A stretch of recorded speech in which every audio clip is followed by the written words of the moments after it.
고린도 교회는 바울이 세운 여러 교회 중에서도 아마도 가장 어려운 때에 세운 교회다. 많은 학자들은 이렇게 보고 있습니다. 어렵게 세웠다고 하니까 혹시 특별한 핍박이 있나? 그런 건 아니고요. 고린도 교회를 개척하여 세운 바울 사도가 고린도 교회를 세울 때 가장 약했을 때 세웠습니다. 그러니까 믿음이나 사명감이나 혹은 선교의 열정이 가장 나약해졌을 때 세운 교회가 바로 고린도 교회입니다. 이 고린도 교인 사이에서는 자신들이 가르침을 받는 지도자나 자기가 좋아하는 그런 가르침에 따라 분열이 일어났습니다. 우리 10절을 한번 보실까요? 시작. 형제들아, 내가 우리 주 예수 그리스도의 이름으로 너희를 권하노니 모두가 같은 말을 하고 너희 가운데 분쟁이 없이 같은 말과 같은 뜻으로 온전히 합하라. 아멘. 온전히 합하라. 분쟁이라는 단어를 원문에서 보면은 이렇게 해석이 되었습니다. 천 같은 것이 찢어지는 것, 이렇게 되어 있어요. 우리 가난할 때는 옷을 오랫동안 입으면 특히 여기가 그냥 달달이 달아가지고 다 찢어지고, 러닝도 이렇게 보면은 얼마나 오래 입었는지 펑크가 이렇게 나 있어요. 진짜 그건 오래 입은 겁니다. 펑크가 났는데 러닝이 시커머다. 이건 말도 못하는 거고요. 시커먼 거 가져서 결이 이렇게 부드럽게 살짝만 해도 찢어지는 거는 정말 그거는 길게 입은 러닝입니다. 그걸 또 다 하고 나중에는 걸레로 또 쓰지요. 이렇게 또 어떤 집도 행주로도 막 이렇게 쓰시고, 어렸을 때 그 생각이 나요. 그래서 천같이 찢어지는 것, 이것이 바로 분쟁이라는 그런 뜻인데요. 그래서 같은 말을 하라라는 것은 이게 무슨 뜻이냐면 하나님의 말씀만 두고 하나님의 말씀만 믿고 따르는 것을 말하는 거예요. 내 생각과 여러 가지 내 주장과 내 경험이 있다 할지라도 말씀 안에서 하나님의 뜻대로 그런 말을 같이 나누어라. 할렐루야. 말씀 안에서 살라는 거죠. 교회 안에 분쟁이 일어나면 어떤 사람이 더 우월하고 더 똑똑한다는 사실이 드러나는 게 아니라 교회의 모든 기능이 다 마비되고 맙니다. 기능을 못하는 거죠. 그래서 영적으로 싹 가라앉아요. 그리고 믿음이 떨어지고 예배에 활력이 없습니다. 성령이 역사하지 않아요. 그러니까 태풍이 한번 마을이라나 도시를 쓸고 가면 집이 무너지고 나무가 막 쓰러져서 뿌리가 뽑히고 막 전주가 넘어지고 막 그러잖아요. 그런 것처럼 이게 교회가 분쟁이 일어나고 마귀가 한번 휩쓸고 가면 정말 허무한 것이죠. 그걸 다시 복구하려면 보통 힘든 게 아니에요. 그래서 마귀가 틈못하도록 우리는 늘 여러분 깨어 경성하여 기도해야 될 줄로 믿습니다. 그래서 교회가 이렇게 분쟁이 일어나면 영혼을 깨우치는 일, 또 영혼을 구원하는 일이 힘을 잃어버리게 됩니다. 동력이 생기질 않는 거예요. 그래서 교회가 부흥할 때는 목회자는, 성도들은, 또 장로님들과 리더들은 그 부흥이 잘 갈 수 있도록 철저하게 기도하면서 우리는 무장을 하고 자기 해야 될 일들을 잘 감당해내야 된다라는 것입니다. 바울은 고린도 교회에 분쟁이 있다는 이제 소식을 듣게 되는데 누구를 통해 듣게 되냐면 글로에라는 사람을 통해 듣게 돼요. 우리 한번 11절 보도록 하겠습니다. 시작. 내 형제들아, 글로에의 지편으로 너희에 대한 말이 내게 들리니 곧 너희 가운데 분쟁이 있다는 것이라. 글로에는 고린도 교회의 성도입니다. 아주 부자입니다. 부자. 자기 집에 속한 많은 노예가 있었는데 그 노예를 다 전도를 했어요. 그래서 노예와 이 주인 글로에가 다 고린도 교회에 출석을 했어요. 그래서 이제 신앙생활을 하다 보니까 우상 숭배의 문제, 분파의 문제, 분쟁의 문제, 부활의 문제, 여러 문제가 생기게 된 거예요. 그러니까 신앙생활 하다 보니까 너무 답답해요. 그래서 같이 신앙생활하는 자기 집의 노예를 누구에게 보내냐면 바울에게 보내요. 바울이 그 당시에 어디에 있었냐면 에베소. 3년 동안 사역을 했다 그랬죠. 제일 오랜 기간 동안 사역한 곳이 에베소. 두 번째가 고린도 18개월, 1년 반이에요. 그래서 보내서 지금 고린도 교회에 이러이러한 문제가 있습니다. 바울 사도요, 어떻게 해야 될지 우리에게 답을 주십시오 하고 자기 노예를 보내는 것입니다. 자, 오직 하나님의 말씀을 전한 사람들을 중심으로 이제 4개의 파로 나눴다. 참 웃겨요. 뭐가 웃기냐면 다 말씀을 전하는 사람들이에요. 바울, 베드로, 여러분 아볼로, 그 다음에 그리스도, 다 말씀을 전하는 사람들이야. 이 사람들을 중심으로서 4개 파가 생겼다라는 거죠. 이렇게 여러분 미성숙한 교회가 고린도 교회에 있다라는 거죠. 자, 12절을 한번 읽어보겠습니다. 시작. 내가 이것을 말하거니와 너희는 각각 이르되 나는 바울에게, 나는 아볼로에게, 나는 게바에게, 나는 그리스도에게 속한 자라 한다는 것이니. 아멘.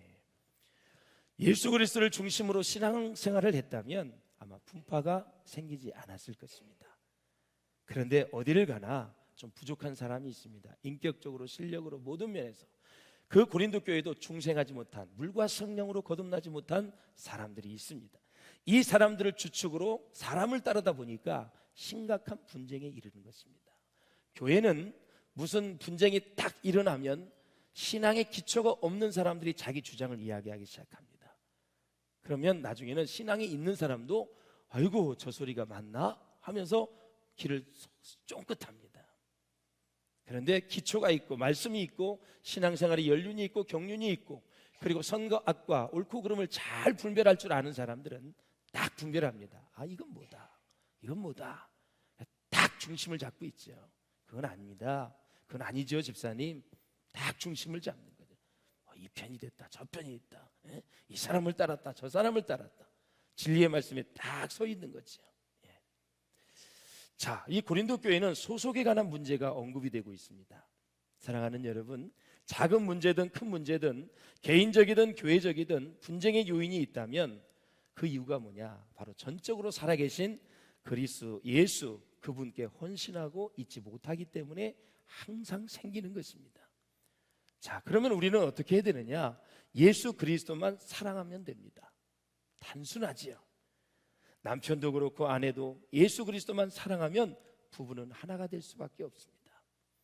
부모님도 그리스도만 사랑하고 자녀들도 예수 그리스도만 높이는, 존경하는, 그리고 그분만 믿는 그런 신앙을 가졌다면 무슨 분파가 생길 수 있겠습니까? 절대 생기질 않지요. 인종이 다르고 언어가 다르고 성격과 기질이 다르고 다 마음이 다르다 할지라도 정말로 그리스도를 사랑하는 사람들이라면 주님 안에서 우리는 하나가 될 수밖에 없다라는 거죠. 또 고린도 교회는 이렇게 자세히 들여다보면 교역자를 중심으로 교회가 온전히 하나가 되지를 못했습니다. 이게 교역자 중심으로 하나가 되는 게 굉장히 중요한데요.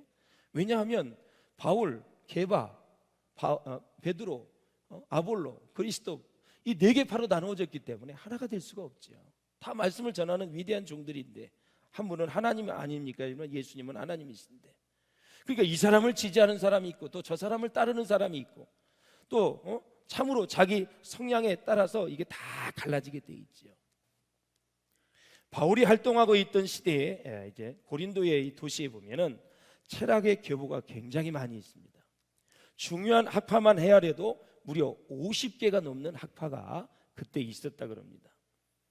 그런데 불행한 사실은 이러한 사회적 경향이, 철학적인 계파들이, 분파들이 교회 안에도 그대로 들어왔다라는 사실입니다.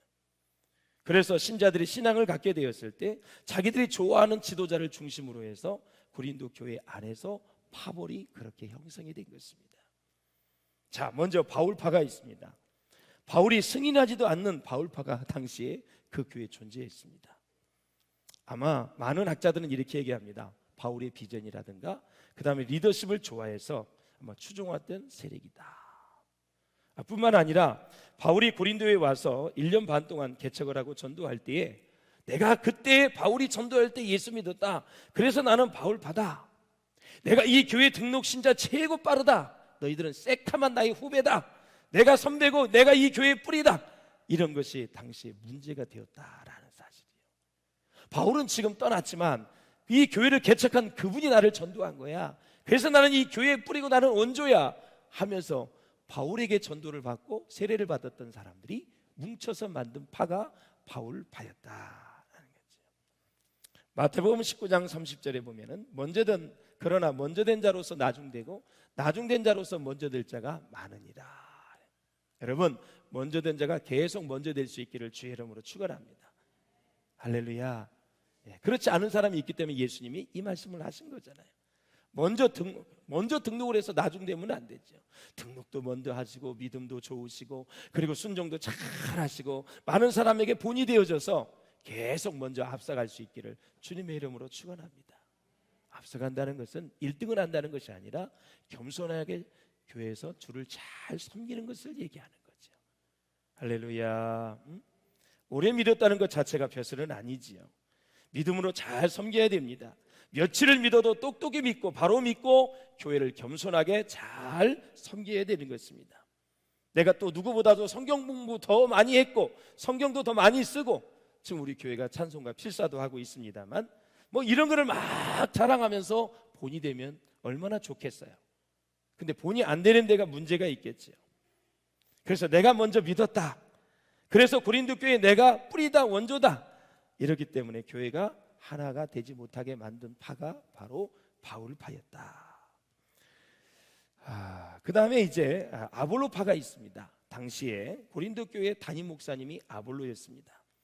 그러니까 아볼로파 하면 담임 목사님의 소속이니까 소위 실세 중에 실세입니다. 아마 시장님도 비서실장이 굉장히 실세일 거예요. 그래서 아마 비서실장이 막 문의도 하고 부탁도 하고 막 그럴 거예요. 왜? 힘이 있으니까. 그러니까 아볼로 목사님이 담임 목사님이니까 아볼로 목사님 때 전도를 받고 그렇게 해가지고 다 은혜를 받은 사람, 이 사람들이 다 아볼로파가 된 거예요. 나는 실세다라는 거죠. 이 아볼로는 알렉산드리아의 유대인 출신입니다. 그래서 구약 성경에 아주 조예가 깊은 사람입니다.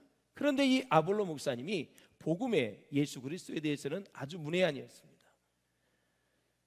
사도행전을 보면 성경에 능한 사람이었습니다. 말씀을 탁월하게 잘 가르치는 은사를 가지고 있었던 훌륭한 성경 교사가 누구냐?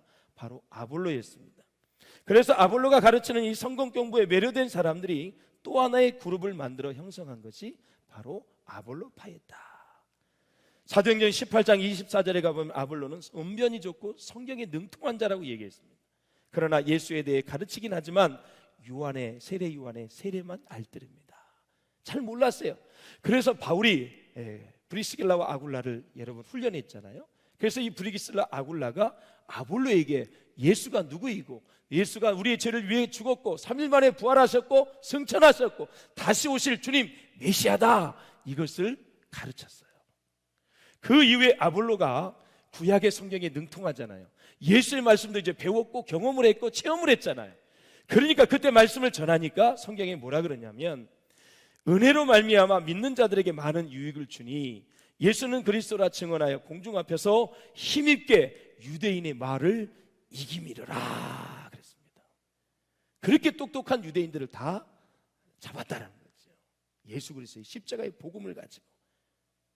그래서 고린도전서 3장 6절에 보면 참 소중한 말씀 아닙니까? 나는 심었고 아볼로는 물을 주었으되 오직 하나님께서 자라나게 하셨느니라. 바울은 심었어요. 교회를 개척했고 아볼로는 물을 주었어요. 가르쳐 주었어요. 오직 하나님께서 자라나게 하셨다. 참 이 말씀만 하나만 가져도 우리가 얼마나 겸손해야 되는지를 알 수가 있어요. 기가 막힌 지혜의 말씀입니다. 어쩌면 이렇게 정말 잘 이해하도록 이렇게 가르쳐 줄까? 바울이 담임 목사였다가 그 후계자가 아볼로였잖아요. 나중에도 말씀을 드리겠지만 이 복음에 대해서 잘 모르니까 자기의 제자 브리스길라 아굴라를 아볼로 목사님에게 보내서 잘 가르치게 하잖아요.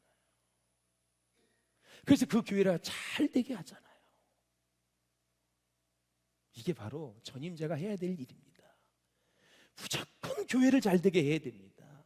다른 거 없어요.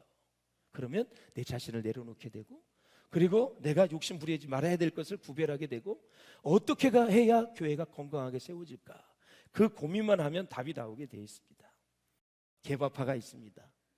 베드로의 히브리식 이름인데 수제자지요. 3년 동안 예수님을 따라다녔습니다. 그러니까 오순절 부역의 주역을 담당한 제자인데 이 게바파는 뭐냐면 스스로 정통파라고 생각을 했어요. 그래서 유대계의 영향이 뿌리 깊이 남아있는 사람들이 다 베드로를 따랐어요. 그러면서 이제 왜 또 베드로를 따랐냐면 아볼로는 성경을 잘 가르치거든요. 성경은 잘 가르치는데 쉽게 하면 성령 충만하지 않아. 능력 충만하지 않아. 잘 가르치는데 하는데 능력이 없어. 그러니까 이 베드로파가 또 무시를 하는 거예요. 베드로를 봐라. 우리의 스승을 봐라. 은과 금은 없지만 나사렛 예수 그리스도의 이름으로 일어나라. 안준뱅이가 일어났다 이거지. 사람이 목사면 그렇게 능력 좀 있어야지, 열정이 있어야지. 매일 사람 몇 사람 가다 놓고 가르치기만 하고 이렇게 판단을 한 거예요. 그래서 이 베드로파가 또 생긴 거예요. 베드로처럼 열정이 있고 능력이 있는 그런 사람이 돼야지 말만 가지고 안 된다 그러면서 자기들끼리 또 뭉치는 거예요. 그게 바로 베드로파입니다. 마지막엔 제일 재미있는 파가 그리스도파입니다. 그들은 예수님의 산상설교를 아주 문자적인 의미로 잘 지켰다. 그래서 스스로 아주 좋은 신앙을 가졌다고 생각하는 사람들이 그리스도파입니다. 사실 그 지도자들은 모두 주님의 귀한 종이었잖아요. 고린도 교회를 말씀으로 더 풍성하게 하기 위해서 보냄을 받은 자들이었는데 사람들은 오히려 그들을 통해 자신을 높이려는 유혹에 빠지게 되었습니다. 그래서 그리스도파는 오직 그리스도만 따른다고 주장을 합니다. 정말 참으로 바람직해 보입니다. 그런데 문제는 그리스도만 따른다고 하면서 또 자기들끼리 모이는 것입니다. 이게 또 그리스도파고 이제 네 개 파로 교회가 쫙 갈라지게 되었죠. 사랑하는 여러분, 인간은 소속감을 필요로 하는 존재라고 할 수가 있습니다. 사람들은 내가 속할 수 있는 공동체를 찾고 내가 따라갈 수 있는 지도자를 찾습니다. 특별히 힘이 있고 능력 있고 분별력이 있는 사람을 찾습니다. 뿐만 아니라 삶의 지혜와 분별력이 있고 아주 추진력이 있는 사람들을 찾습니다. 또한 만나면 친절하고 기댈 수 있는 편안한 사람을 찾습니다. 또 사랑과 관심을 줄 수 있는 사람을 찾지요. 때로는 식사를 잘 대접해 주는 사람을 찾습니다. 중보기도를 많이 해줄 수 있는 사람을 찾습니다.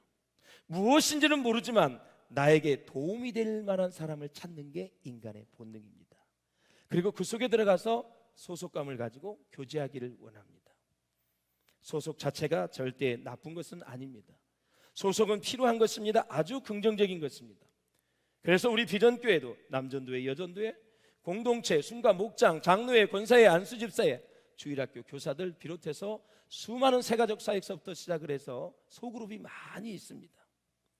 교회 안에는 반드시 건강한 소그룹들이 많이 있어야 됩니다. 건강한 그룹과 소모임의 교제와 성숙을 통해서 교회는 든든하게 세워져 갈 수 있습니다. 그래서 그 소그룹의 리더가 누구냐가 제일 중요한 것입니다. 그래서 연말에 사무총회 때 순장이 누구냐, 남조던대 회장이 누구냐, 고심에 고심을 더하는 거죠. 누구를 세워야 건강한 교제를 하며 교회가 성숙하고 성장할 수가 있겠느냐라는 거죠.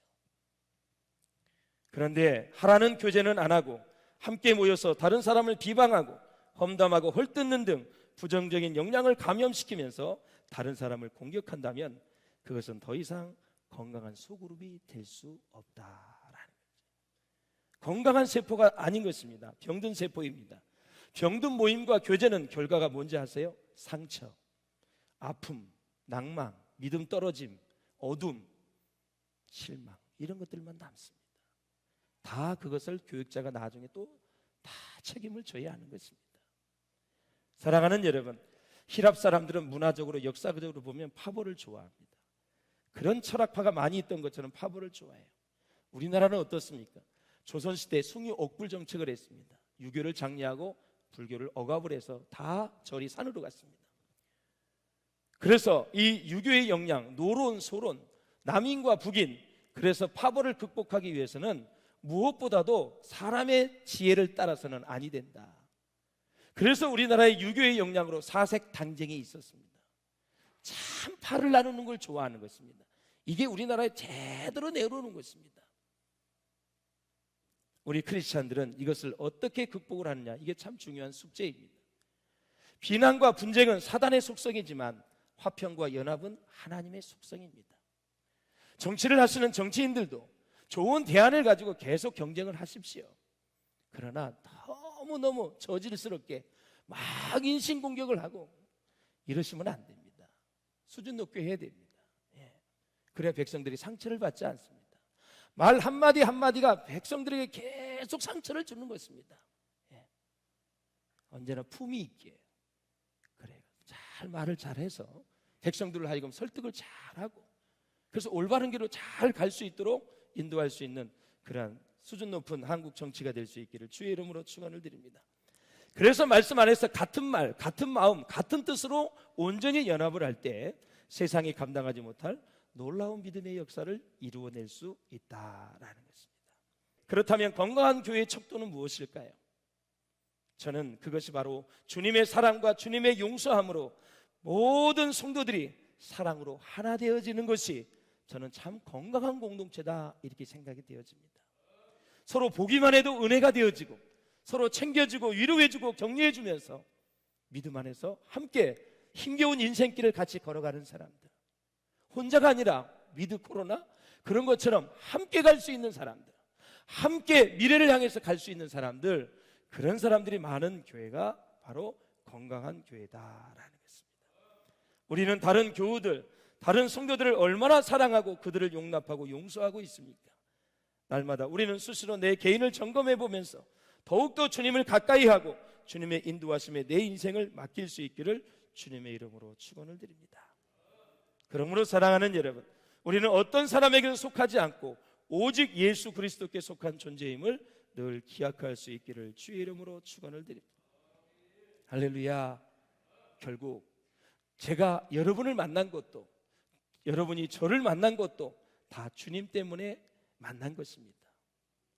내 것이 아닙니다. 내 소유가 아닙니다. 친하다고 내 뜻을 강요하고 주입시켜서 사람을 움직이려 하지 마시기를 바랍니다.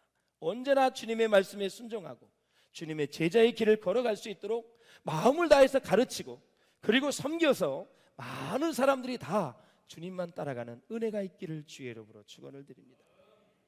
13절을 보십시오. 바울이 얼마나 안타까웠으면 이 얘기를 합니까? 바울이 너희를 위하여 십자가에 못 박혔으며 바울의 이름으로 너희가 세례를 받았느냐? 세례 문제로 문제가 생겼습니다. 세례를 받은 사람, 세례를 준 사람 똘똘똘 뭉친 것입니다. 그러면서 또 뭐라 그랬어요? 14절에 나는 그리스도와 가이오 이외에는 너희 중 아무에게도 내가 세례를 베풀지 아니한 것을 감사하노니. 그리스도는 고린도 교회 회당장이었습니다. 유대인들이 모이는 그 사람이 예수 믿고 변화받은 것입니다. 가이오는 사도 바울이 그 집에 가서 먹고 자고 생활할 수 있도록 그를 다 바울로 하여금 목회 잘할 수 있도록 도와준 사람이 가이오입니다.